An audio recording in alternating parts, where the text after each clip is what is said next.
اس کو تو نیپال میں گرفتار کیا گیا 2006 میں، اور پھر 2008 میں جو ممبئی میں اٹیکس ہوئے اس میں پھر یہ بندہ کس طرح وہاں پہ آ گیا؟ دیکھیں اس کے لیے تھوڑا سا میں آپ کو بریف کرتا چلوں کہ 1993 میں ممبئی میں بلاسٹ ہوئے. اس کیس کا فیصلہ، وہ بھی ٹیررزم کا کیس تھا، اس کیس کا فیصلہ ہوا 2007 میں. یہ جو 26/11 ہے جس میں بقول ان کے اجمل قصاب کو زندہ گرفتار کر لیا، اس کیس کا فیصلہ انہوں نے 332 دنوں کے اندر 610 وٹنسز کو ایگزامن کر کے کر دیا. اور جو اس کے ٹرائل کا مینر تھا وہ یہ تھا کہ ایک اس کے جو پہلے کاؤنسل تھے شاہد اعظمی، ان کو مرڈر کر دیا گیا. ایک دوسرے ان کے مسلمان لائر تھے مسٹر کاظمی، ان کو کورٹ نے آؤٹ کر دیا to defend the case of Ajmal, ان کو حق نہیں دیا گیا. اور اس کے بعد انہوں نے اپنی مرضی کے ایک وکیل صاحب ان کو دیے ٹو ڈیفینڈ دی کیس، اور انہیں بھی اجمل قصاب تک رسائی نہیں دی. اس طریقے سے انہوں نے اس کیس کا جو ہے وہ فیصلہ کیا، جو کہ نہیں، لیکن اجمل قصاب نے ایک اعترافی بیان تو کیا تھا نا. جی، میں اس اعترافی بیان پہ تو خیر بہت سارے کویسچنز ہیں. اجمل قصاب کو کبھی کورٹ میں نہیں پیش کیا گیا، اس کو ان کیمرہ جو ہے وہ اس کا ساری پروسیڈنگز ہوتی تھی اس کی حد تک. تو وہ جو اعترافی بیان ہے، اس اعترافی ایک تو قانونی اس کا تقاضا یہ ہے کہ اگر وہ اعترافی بیان کسی آدمی کے خلاف، جس آدمی کے خلاف استعمال ہونے والا ہو، اس آدمی کو یہ حق دینا چاہیے کہ وہ اس پہ کراس ایگزامینیشن کرے. ٹھیک ہے. ہمارے کسی بھی میرے کلائنٹ کو یہ رائٹ نہیں دیا، ذکی الرحمان لکھوی صاحب یا کسی کو بھی یہ حق نہیں دیا کہ وہ اس کو کراس ایگزامینیشن کرتے. یہ تو سیکنڈری بات ہے، یہ پھر سیکنڈری بات ہے. ایون جو پاکستان کے انویسٹیگیٹرز تھے ان کو اجمل قصاب تک رسائی نہیں دی گئی، اور اس کے لیے کوئی وجہ پیش نہیں کی گئی کہ why they were not given any access. اور بعد میں اجمل قصاب اپنے بیان سے منحرف ہو گیا. بعد میں اجمل قصاب اپنے بیان سے عدالت میں منحرف ہو گیا، اور اس نے صاف صاف کہا کہ میں پہلے سے پولیس کی کسٹڈی میں موجود تھا، اور میرے سے یہ جو بیان دلوایا گیا یہ زبردستی میرے سے جبر کر کے دلوایا گیا. اچھا رانا ثناء اللہ صاحب، آپ نے رضوان عباسی صاحب کی باتیں سنی ہیں، یہ پاکستان میں جو گرفتار ملزمان ہیں ان کے وکیل ہیں. میرا آپ سے سوال یہ ہے کہ چلیں یہ تو رضوان عباسی صاحب بھی کہہ رہے ہیں کہ اجمل قصاب پاکستانی تھا، لیکن ان کا پاکستانی ہونا یہ ثابت نہیں کرتا کہ وہ ممبئی حملوں میں وہ شامل تھا یا نہیں تھا. لیکن جو یونائٹڈ نیشنز کی ریزولوشن تھی اس کے تحت آپ کو حافظ سعید صاحب کو گرفتار کرنا پڑا، پھر آپ نے حافظ سعید صاحب کو چھوڑ دیا. تو بہت سے لوگ یہ کہتے ہیں کہ جو پنجاب حکومت ہے اس نے حافظ سعید صاحب کو کیوں چھوڑ دیا؟ تو اس کا کیا جواب دیں گے آپ؟ یہ دراصل میر صاحب یعنی کسی بات کو جو ہے وہ پوری ڈیٹیل میں یا گہرائی میں سمجھے بغیر جو ہے وہ بعض اوقات ایک رائے جو ہے وہ قائم ہو جاتی ہے، اور پھر لوگ اسی کو جو ہے وہ پرسو کرتے رہتے ہیں. یہ جب ریزولوشن ہوا اقوام متحدہ میں تو اس کے بعد فیڈرل گورنمنٹ نے پنجاب گورنمنٹ سے کہا کہ آپ حافظ سعید صاحب کو جو ہے ان کو گرفتار کر لیں. تو اس وقت ہم نے تقاضا کیا کہ آپ بتائیں کہ ان کے خلاف کس ایکٹ کے تحت مقدمہ درج کیا جائے، ان کو گرفتار کیا جائے. انہوں نے کہا کہ جی آپ اسے سرے دست جو ہے وہ نظربند کر دیں ان کو، اس کے بعد ہم آپ کو مواد دیں گے جو ہمیں اقوام متحدہ سے حاصل ہوگا، اور اس کی بنیاد کے اوپر جو ہے وہ پھر مقدمہ جو ہے وہ چلایا جائے گا یا مقدمہ درج کیا جائے گا. ہم نے حافظ سعید صاحب کو نظر بند کر دیا. نظر بندی کے متعلق قانون ہے، آئین میں درج ہے کہ 3 ماہ کے بعد اگر آپ نے کسی فرد کو نظر بند رکھنا ہے تو آپ کو ہائی کورٹ سے جو ہے وہ اس کی ایکسٹینشن لینی پڑتی ہے. ہم 3 ماہ کے بعد جو ہے وہ ایکسٹینشن میں گئے. انہوں نے کہا کہ جی لائیں، کس ثبوت کے اوپر، کس مواد کے اوپر آپ نے ان کو جو ہے وہ نظر بند رکھا ہوا ہے اور آپ ایکسٹینشن چاہتے ہیں. ہم نے کہا کہ جی ہمیں فیڈرل گورنمنٹ نے کہا ہے کہ وہ ہمیں ثبوت فراہم کریں گے، آپ اس کی ایکسٹینشن کر دیں اور اگلی نیکسٹ ڈیٹ تک جو ہے وہ مواد یا ثبوت مل جائے گا. تو اس طرح سے ہم نے ایک بار نہیں، میرا خیال ہے کہ کوئی 10-12 مرتبہ جو ہے ہم نے ایکسٹینشنز لیں، اور یہی وعدہ بعید کر کے، لیکن فیڈرل گورنمنٹ نے ہمیں کوئی مواد اس طرح کا نہیں دیا. اور فیڈرل گورنمنٹ کا موقف یہی تھا کہ جی ہمیں اقوام متحدہ سے انڈیا سے کوئی ثبوت ملنا تھا، لیکن انہوں نے کیونکہ ہمیں کوئی ثبوت نہیں دیا تو اس لیے ہم آپ کو کوئی چیز جو ہے وہ نہیں دے سکتے. تو اس بنیاد کے اوپر ہائی کورٹ نے باقاعدہ اپنا آرڈر لکھا اور انہوں نے کہا کہ ان کی نظر بندی جو ہے یہ غیر قانونی ہے اور اس کا کوئی جواز نہیں ہے، تو اس کے اوپر جو ہے ان کو رہا کیا گیا. تو اس میں کوئی پنجاب گورنمنٹ کی اپنی مرضی یا منشا شامل نہیں تھی. تو رانا صاحب اب تو فیڈرل گورنمنٹ میں بھی مسلم لیگ نون ہے، نواز شریف صاحب آپ کے قائد جو ہیں وہ پاکستان کے وزیر اعظم ہیں، تو اب کیا پنجاب گورنمنٹ نے کبھی فیڈرل گورنمنٹ سے پوچھا ہے کہ کوئی حافظ سعید صاحب کے خلاف کوئی ثبوت آپ کے پاس ہے یا نہیں ہے؟ نہیں، اس سلسلے میں ہمیں جو ہے یہ پہلے سے بھی یہ بات ہمارے علم میں تھی کہ فیڈرل گورنمنٹ نے کو ہمیں کوئی اپنے پاس سے گڑ کے تو کوئی ثبوت نہیں دینا تھا. جی، انہوں نے ثبوت وہی دینا تھا جو تھرو اقوام متحدہ یونائٹڈ نیشن انڈیا کی طرف سے آتا. ٹھیک ہے، لیکن انڈیا نے ہی اس سلسلے میں کوئی ثبوت جو ہے وہ فراہم نہیں کیا فیڈرل گورنمنٹ کو، نہ اس سے پہلے کیا، اور جو میری انفارمیشن ہے اب تک بھی کوئی ایسا ثبوت فراہم نہیں کیا. اور اگر حافظ سعید صاحب کے متعلق کوئی ثبوت سامنے لایا جائے تو پنجاب گورنمنٹ جو ہے اس کے اوپر ایکٹ کرنے، انہیں گرفتار کرنے یا انہیں انصاف کے کٹہرے میں لانے کے لیے بالکل تیار ہے. جی احمد بلال صاحب، آپ بھی 3 مہینے تک پاکستان کے وزیر قانون تھے، تو آپ کے بھی علم میں بہت سی باتیں آئی ہوں گی. اب یہ بتائیے کہ یونائٹڈ نیشنز کی ریزولوشن ہے، حافظ سعید صاحب کے خلاف کہا جاتا ہے کارروائی کریں، صدر اوباما نواز شریف صاحب سے کہتے ہیں جی کارروائی کریں، اور رانا ثناءاللہ صاحب کہتے ہیں کہ جی کارروائی تو اسی صورت میں کریں گے جب کہ ثبوت ہوگا. تو کیا مسئلہ ہے؟ ثبوت ہے نہیں ہے؟ دیکھیے کیا مسئلہ ہے؟ پاکستان پر ایک رسپانسبلٹی ہے بطور ایک international member of committee of nations کی، ایک رسپانسبل اسٹیٹ کے طور پہ بیہیو کرے. یہ سیکیورٹی کاؤنسل کی ریزولوشن 1373 میں ہے کہ جب بھی کوئی شخص ٹیررزم میں ملوث ہوگا تو آپ اس کو کیفر کردار تک پہنچانے کے لیے برنگ ہم ٹو جسٹس، یعنی کورٹ کے ڈور سٹیپ پر لے آئیں گے. جب یہ وقوع ہوا اس کے بعد ظاہر پاکستان پہ بے شمار پریشر آیا، تو پاکستان نے وہی کیا جو ایک کوئی بھی ریاست کو کرنا چاہیے. انہوں نے کیس رجسٹر کیا، انویسٹیگیشن کی اور ایک چلان کورٹ میں سبمٹ کر دیا.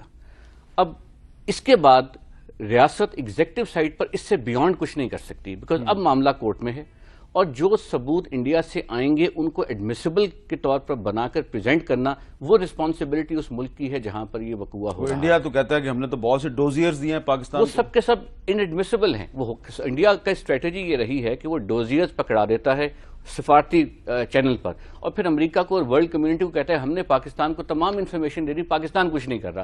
حالانکہ یہ انفارمیشن پروسیکیوشن کی پوائنٹ آف ویو سے زیرو ہے، اس کی کوئی ویلیو نہیں ہے. اصل پروسیکیوشن کے لیے کام کی وہ میٹیریل ہے جو جب ان کو رسائی دی جائے، وقوعے پر جائیں، وہاں سے انفارمیشن کلیکٹ کریں، بیانات لیں، اس کی روشنی میں کچھ کلیکشن کریں. وہ انڈیا نے پرمٹ نہیں کیا. دوسرا یہ ٹرانس نیشنل کرائم ہے. ہر ٹرانس نیشنل کرائم جو ہے اس کو ایک جورسڈکشن میں ٹرائی ہونا چاہیے، اس پر بھی کوآپریشن انڈیا کی طرف سے نہیں آئی، تو ٹرائل سپلٹ ہو گیا، اور یہ اب آپ کو مسائل کا سامنا کرنا پڑ رہا ہے. جہاں تک سیکیورٹی کاؤنسل کی ریزولوشن 1267 کا تعلق ہے، اس میں کہیں پر بھی یہ چیز نہیں ہے کہ آپ کسی شخص کو گرفتار کریں. حافظ سعید کو جو گرفتار کیا گیا، جو فیڈرل گورنمنٹ کی طرف سے ہدایات آئیں، وہ تھوڑا سا اوور انتھوزیازم بھی تھا اور انڈین پریشر بھی تھا کہ گرفتاری ڈال دی جائے. گرفتاری ڈال دی گئی.